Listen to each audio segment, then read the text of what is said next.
Rekapitulasi hasil pemungutan suara pemilu 2024 hampir tuntas. Untuk Pilpres, Prabowo Gibran mengungguli pasangan Anies Muhaimin dan Ganjar Mahfud di 34 provinsi dan pemilihan luar negeri.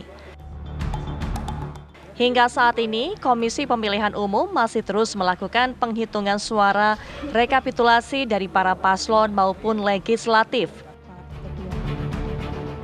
Sejauh ini, Komisi Pemilihan Umum sudah menetapkan hasil rekapitulasi suara sebanyak 34 provinsi. 4 provinsi lainnya yang belum dilakukan rekapitulasi oleh KPU yakni Jawa Barat, Papua Pegunungan, Papua, dan Maluku. Jika rekapitulasi keempat provinsi ini rampung, maka KPU akan menetapkan pemenang pemilu baik pemilihan presiden dan pemilihan legislatif. Pertanyaannya kemudian, dengan keunggulan Prabowo Gibran, bagaimana kekuatan koalisinya di Senayan? Karena sejauh ini partai pendukung Prabowo Gibran secara matematis bukanlah pemilik suara terbesar di Senayan. Hingga saat ini PDI Perjuangan masih unggul dalam perolehan suara terbanyak di Pileg, disusul Partai Golkar, Partai Gerindra, PKB, dan Partai Nasdem. Hasil perolehan suara koalisi Prabowo Gibran masih di bawah 50% suara parlemen. Ini kemudian memunculkan wacana revisi Undang-Undang MD3 atau Undang-Undang Nomor 2 Tahun 2018 tentang MPR, DPR, DPRD, dan DPD. Dan akankah pemilihan pimpinan DPR akan menggunakan sistem paket seperti yang terjadi pada 2014 lalu? Lalu akankah memungkinkan adanya perubahan Undang-Undang MD3 akan terwujud di sisa waktu yang kurang dari 6 bulan ini? Tim TV One mengabarkan.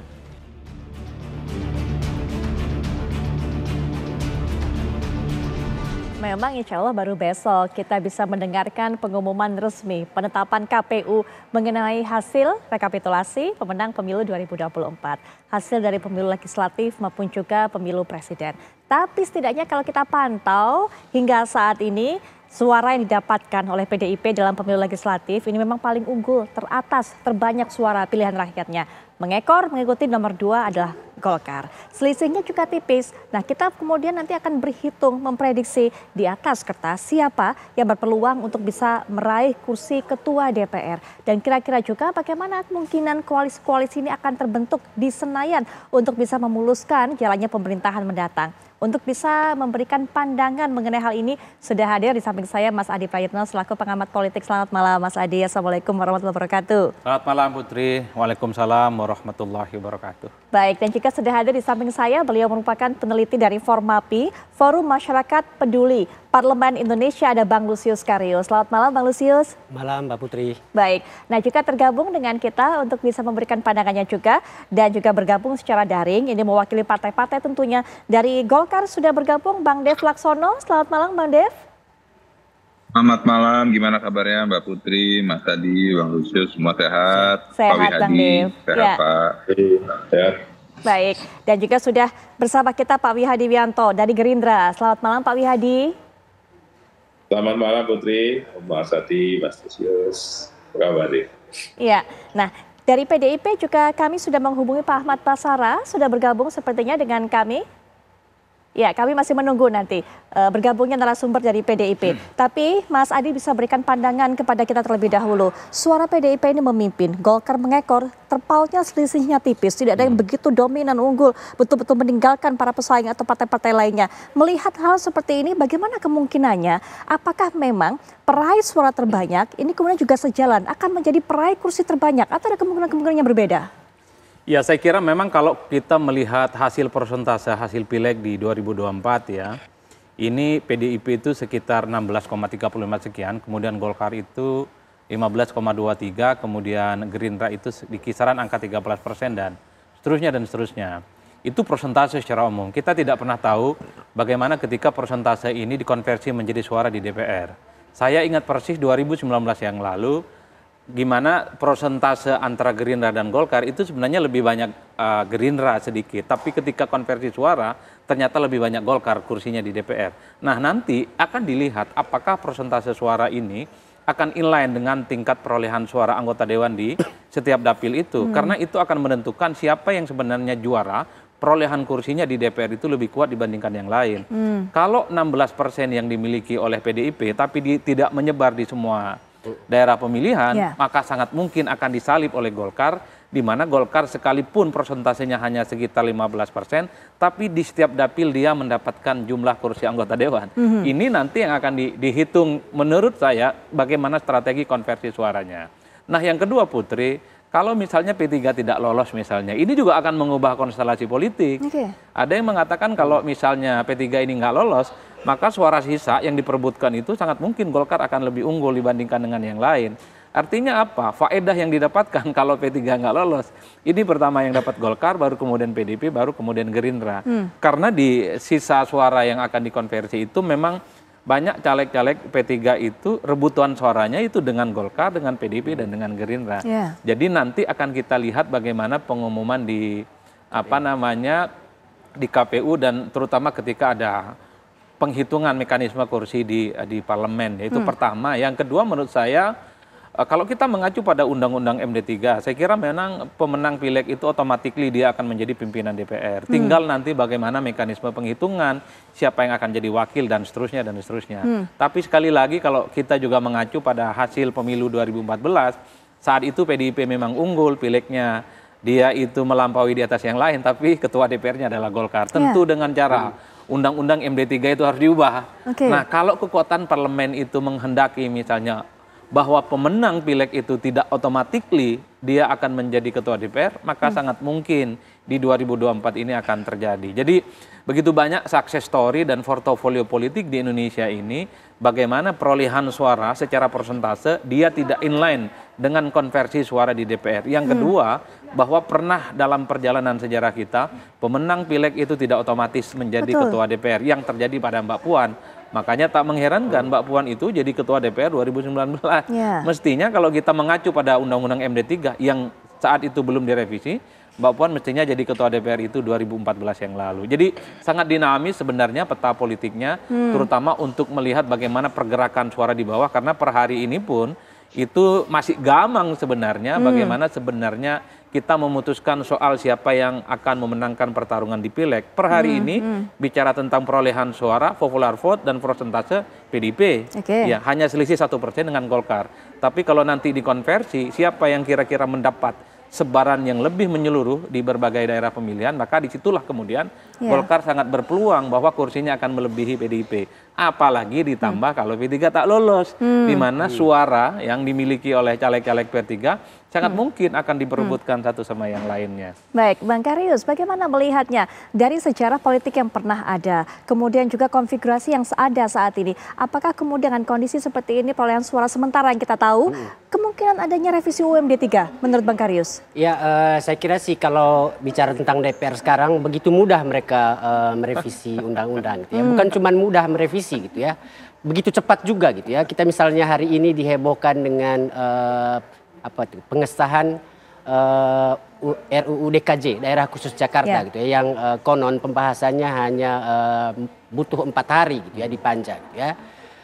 Kita juga tahu ada Undang-Undang IKN saat direvisi hanya 2 mingguan gitu ya. Jadi kalau soal peluang di 6 bulan tersisa ini saya kira akan banyak hal bisa terjadi, tergantung tanggal 20 besok apakah perolehan kursi seperti yang digambarkan oleh Mas Adi tadi itu memang memastikan misalnya PDIP, Golkar gitu itu tetap dengan posisi seperti yang ada sekarang gitu ya.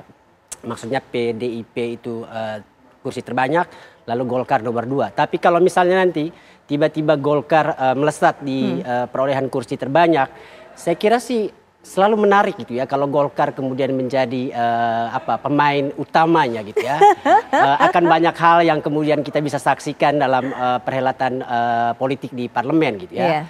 Yang bahkan kita tidak bisa bayangkan sekarang itu bisa terjadi dalam 1-2 hari. Dan DPR sekarang saya kira mudah mewujudkan itu gitu ya. Ketika kemudian tidak butuh waktu panjang untuk bisa memastikan satu RU direvisi, satu RU yang dibahas itu kemudian bisa disahkan dalam sekejap gitu ya. Jadi saya kira ini menarik setelah tanggal 20 besok gitu ya. Karena kita akan tahu persis misalnya seperti yang dijelaskan tadi, apakah P3 itu masuk. Saya kira kartunya di P3 ini kalau ingin menghitung siapa yang potensial mendapatkan kursi terbanyak di parlemen, kan kalau saat ini PDIP. Saya kira pertimbangan lain juga ke depannya apakah PDIP tetap dengan posisinya di oposisi gitu ya, karena itu juga akan menentukan suhu politik di parlemen soal siapa yang kemudian punya hak untuk menduduki jabatan ketua DPR gitu ya. Jadi saya pikir sih kita tahu betul karakter partai politik kita gitu yang ya dengan mudah kemudian bisa menyelesaikan banyak persoalan yang pelik dalam kompromi-kompromi yang sangat mudah gitu. Karena itu saya kira membayangkan siapa yang kemudian akan menduduki posisi ketua, apakah kemudian undang-undang MD3 akan berubah, itu sangat tergantung pada komposisi perolehan kursi yang diperoleh partai politik setelah tanggal 20 besok gitu ya. Baik, menarik yang dikatakan oleh Bang Karius, apalagi kalau kita dengarkan tadi Bang Dev, menarik kalau lihat Golkar ini sebagai pemain utama. Dan kalau ada waktu tersisa 6 bulan, bukannya tidak mungkin melakukan revisi terhadap undang-undang, termasuk undang-undang MD3. Bang Dev, catatannya mengenai hal ini. Ya gini, kalau mungkin sih apa sih yang nggak mungkin di Indonesia ini ya kan, tapi kita lihat prosesnya kan, untuk mengajukan revisi segala macam itu kan harus bermuara dari paripurna dahulu gitu. Ada pengajuannya dahulu. Nah kalau dari tidak masuk di dalam agenda paripurna, tidak pernah muncul di daftar prioritas di balik, ya nggak akan jalan tuh barang gitu ya. Kita bisa diskusi panjang lebar ke sana kemari kan, tapi kalau tidak ada political move, political will, baik dari pemerintah ataupun juga dari parlemen, maka proses ini nggak akan berjalan. Jadi saya sih secara pribadi lebih baik kita fokus penyelesaian perhitungan dulu, sehingga kita tahu persis jumlah kursi masing-masing partai itu berapa. Nah baru kita bisa mulai mengatur lah, melihat jadi ketua DPR-nya dari mana, wakil-wakilnya dari mana, terus jumlah masing-masing kursi berapa, karena jumlah porsi di parlemen di masing-masing partai kan juga akan berdampak kepada masing-masing partai megang berapa pimpinan AKD, berapa ketua komisi, berapa ketua badan kelengkapan dewan, terus juga posisi berapa anggota di tiap-tiap komisi dan AKD-nya. Sehingga sebelum kita mengarah ke sana ya kita tahu persis dulu jumlah anggota fraksinya itu di tiap-tiap partai berapa, dan berapa fraksinya, apakah 8, apakah tetap 9 ya, ataupun hasil akhirnya gimana, apakah PSI lolos atau P3 yang lolos atau dua-duanya tidak lolos ya. Baru ketahuan persis, baru diputuskan besok lah, sebelum kita bisa melihat itu, mengatur ke depannya bagaimana gitu. Baik, Pak Wihadi, kalau Gerindra sendiri sebenarnya lebih nyaman mana? Ketua atau posisi ketua DPR ini ditempati oleh PDIP yang hingga sejauh ini statusnya masih oposisi, atau mungkin Golkar yang memang berkoalisi berjalan bersama-sama kemarin sejak masa kampanye. Nah, kita nanti sudah dijawab Pak Wihadi, tapi setelah jeda kami sudah kembali saat lagi.